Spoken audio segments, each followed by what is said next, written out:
always set upon my heart.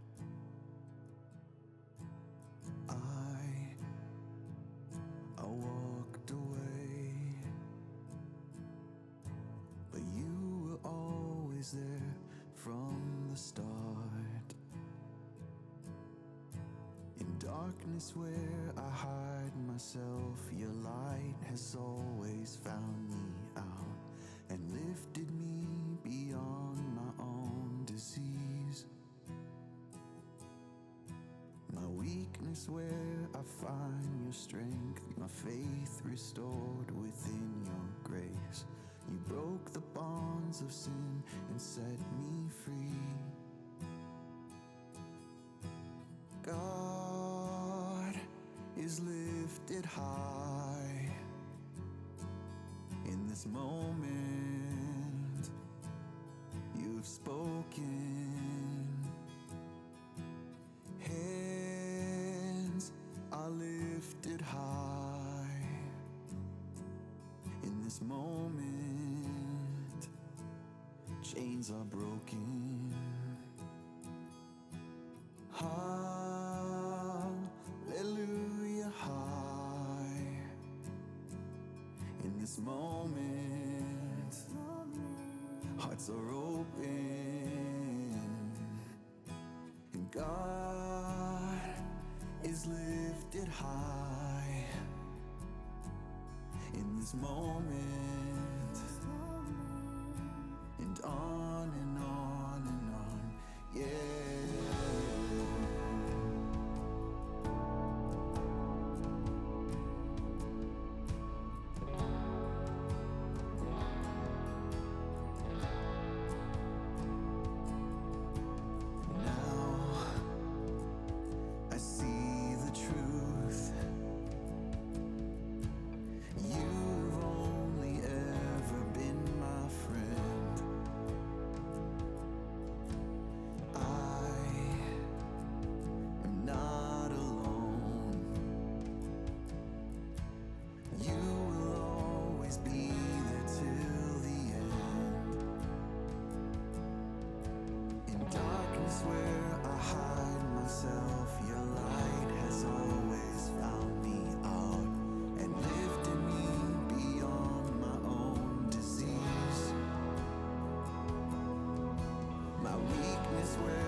Hi, everybody. Well, we're back, and we're going to do something different for the next probably 3 to 4, maybe 5 weeks. I'm going to do a topical series. I'm going to break from a verse by verse, but I'm going to do topical.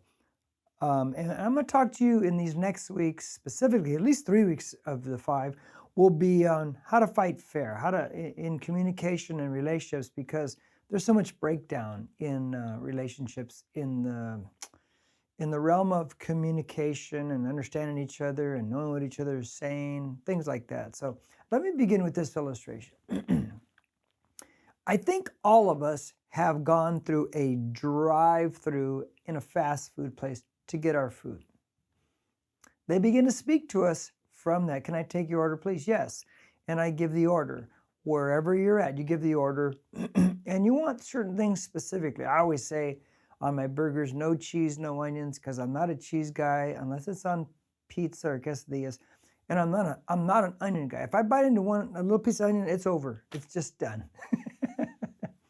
But then you say these certain things, and Olivia and I always ask for our French fries well done. We like them really crispy and and get all the things. And so, but have you ever done that? Gone, picked it up, paid for it. You get home, and you didn't look in the bag when you first got it. And when you got home, you look in the bag and there's something missing.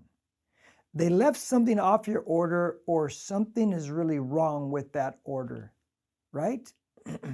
That just drives you crazy because you don't want to drive back because you just defeated the whole purpose. So you, like us, you call them and say, you didn't put this, maybe you ordered 4 burgers. You didn't put 4 burgers, you put 3 burgers in there. But something happened, something happened in the communication, and we didn't get the resolve that we want to or the order we want to. So, so you find in these drive-thrus that when you order, because they work hard at trying to get it right, when you order, have you ever noticed they repeat it back to you?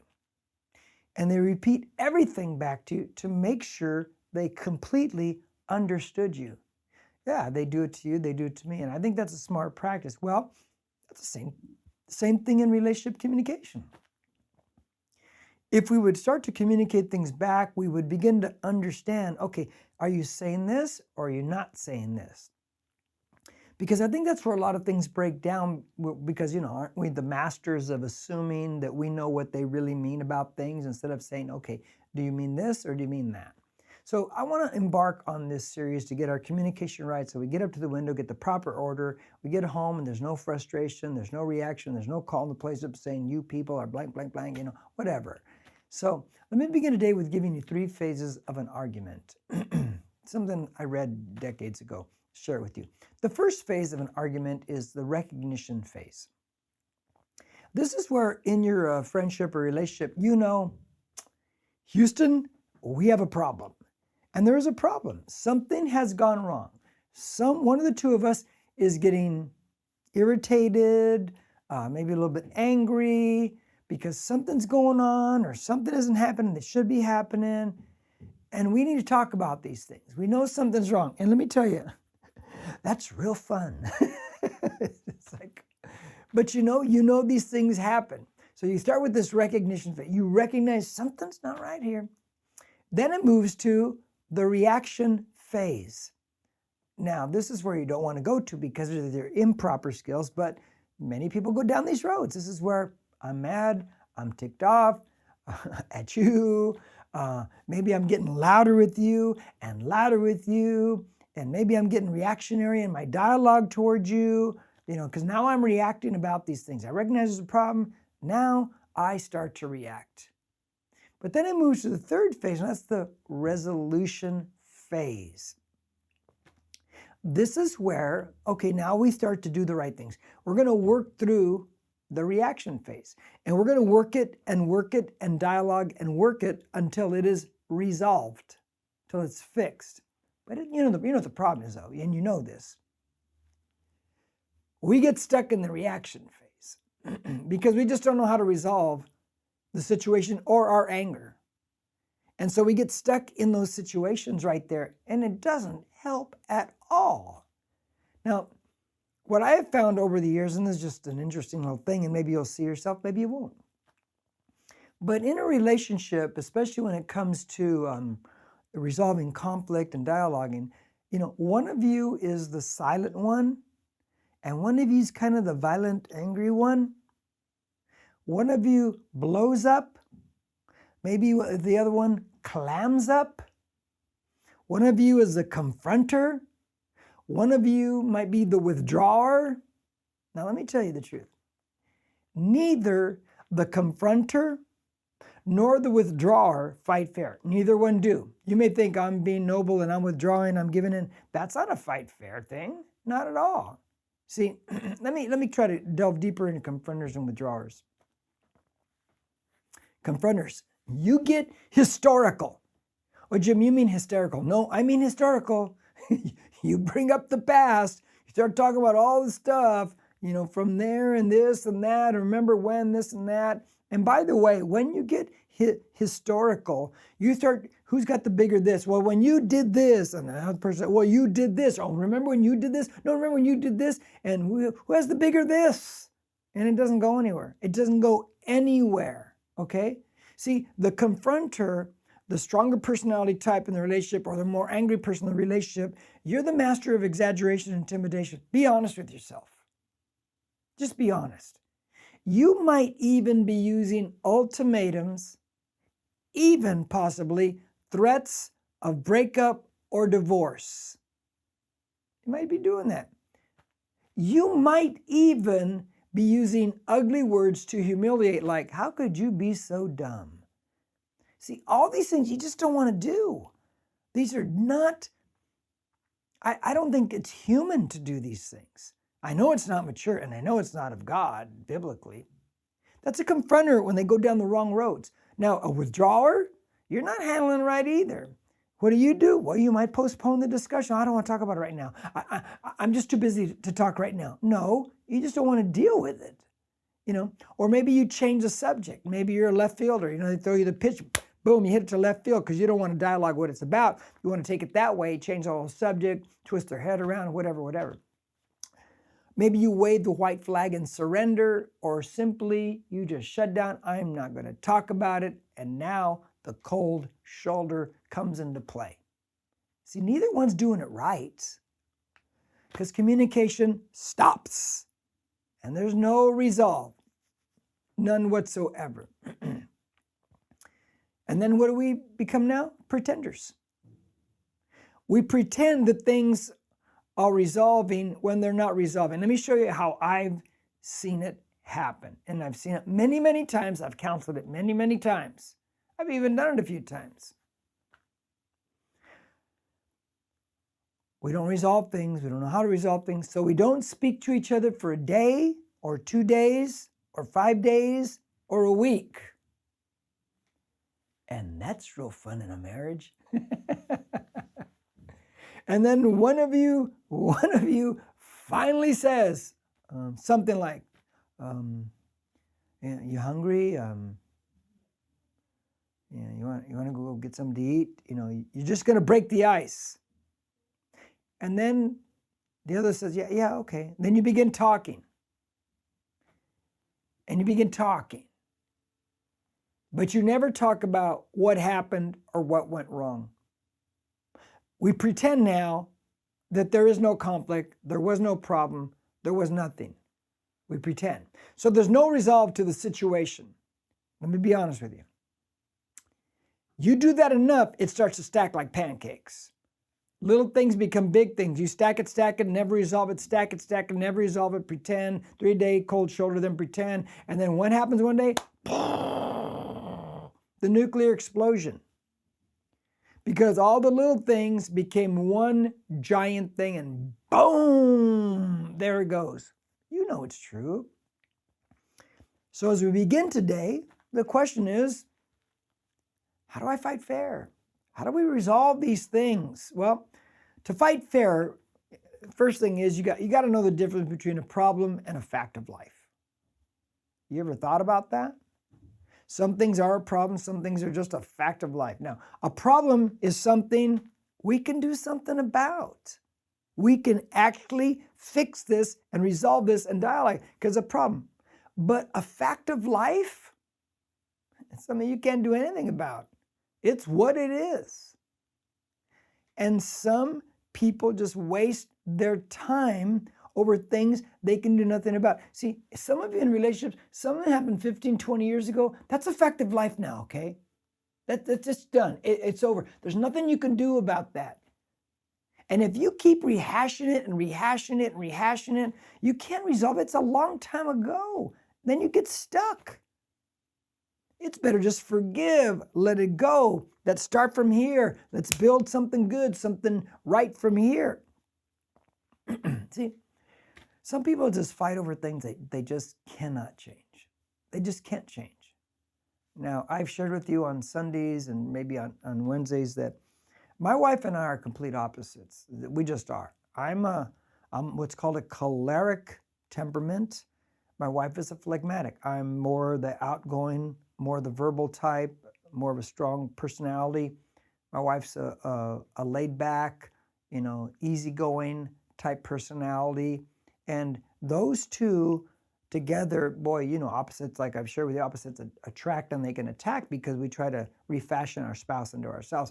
But we had to readjust because you can get frustrated with each other because we always try to make the other one into ourselves. That's just the way the function happens. Now, she had a choice. I have a choice. Something I can't change the way I am. I can't change the way she is. She can't change me. So I have a choice. I accept her the way she is, and she accepts me the way I am, and we live a life without frustration, and we dialogue knowing this is the way we are, and we're both involved in decision making. So I accept her, she accepts me, and I accept her because I really like her tacos and hot sauce with guacamole. So some things are something we can do something about, some things you just can't do anything about. Another thing I want to say is you want to attack the problem. How do you fight for it? Attack the problem, not the person. Attack the problem, not the person. Now let's take a Jesus course on this. And I'm going to turn you to John chapter 8, verse 1 through 11. Okay? I'm going to read 11 verses, then I'm going to go back and I'm going to talk to you about this great, real event in the life of Jesus. It's the Adulterous Woman story. John 8, 1 through 11 says, "But Jesus went to the Mount of Olives." So he's at Olivet, the mountain that's across the Kidron Valley, east side of Jerusalem. He climbs up there. "Early in the morning, he came again into the temple." So he travels across up on the Temple Mount. "And all the people were coming to him, and he sat down and began to teach them. The scribes and the Pharisees brought a woman caught in adultery, and having set her in the center of the court, this court of women, they said to him, 'Teacher, this woman has been caught in adultery in the very act.'" Wow. I was thinking to myself, why didn't you drag the man out there, drag the married man and stone him? Nope. They just dragged the woman.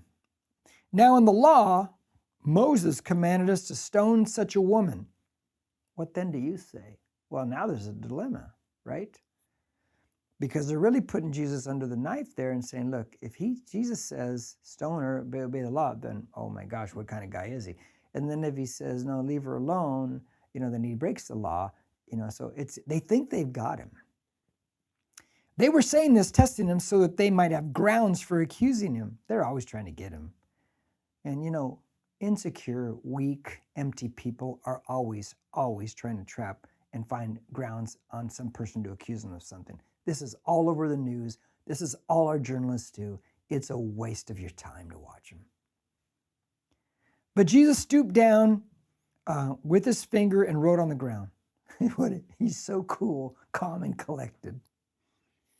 But when they persisted in asking him, so they're still, oh no, you're not getting out of this one. He straightened up and said to them, "He who is without sin among you, let him be the first to throw a stone at her." Again, he stooped down and wrote on the ground. When they heard it, they began to go out one by one, beginning with the older ones. That's an interesting statement. Why is that? Maybe the older ones, they have a lot more sin in their life, and maybe they committed some sins with this woman too. Maybe. And he was left alone, and the woman where she was in the center of the court. So they all leave, and they leave her right there. Jesus just cleared the church, okay? Straightening up, Jesus said to her, "Woman, where are they?" Meaning all the stoners and stuff like that. "Did no one condemn you? And there was no one passing sentence upon you here?" She said, "No one, Lord." And Jesus said, "I do not condemn you either. Go from now on and sin no more." Whoa, that was such a great exchange. Now let me fill in some thoughts here. They try to trap Jesus with a woman who they say they caught her in the very act of adultery. They were just waiting for this. They might even set the guy in there to set this whole thing up so they could get her and bring her right to Jesus. They just want to get Jesus because, they, like today, they don't like someone having power. They want the power. And that's what things are today. It's just power struggles. You watch it and be honest with yourself. You know it's true. So they drag her along and they dump her right in front of Jesus. This woman's been caught in adultery in the very act. Whoa. They call her an adulterous woman. They're about to stone her. And Jesus finally stands up and says, "He who is without sin among you, you be the first to throw a stone at her." Maybe a sidebar on that. Once they hear that, they split. They have nothing to say.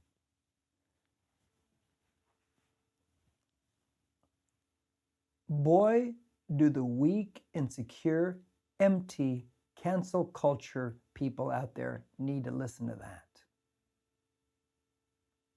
Because they sit on their little perches on a computer or on their phone and cancel people out, all the while they're probably the biggest sinners themselves.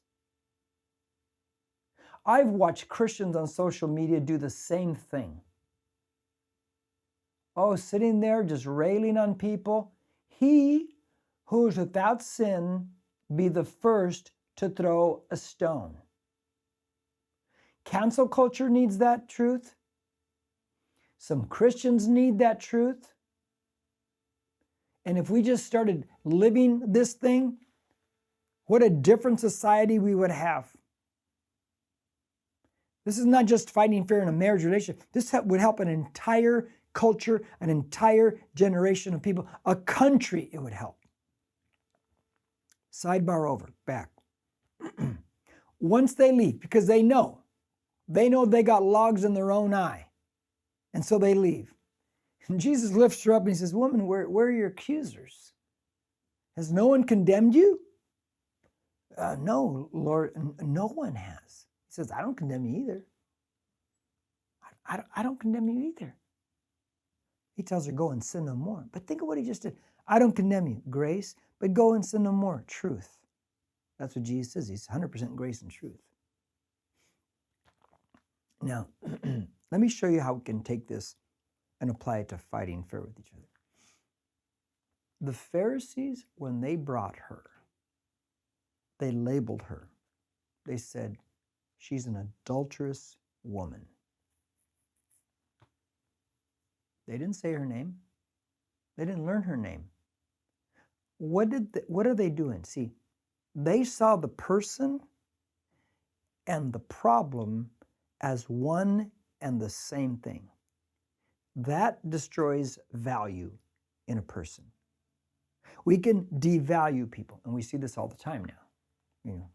By the people I mentioned, the cancel culture, they devalue people because they got it down pat. Jesus looks at her and simply says, "Woman." Woman. See, he didn't call her adulterous woman. He just said woman. He separates the woman from the problem.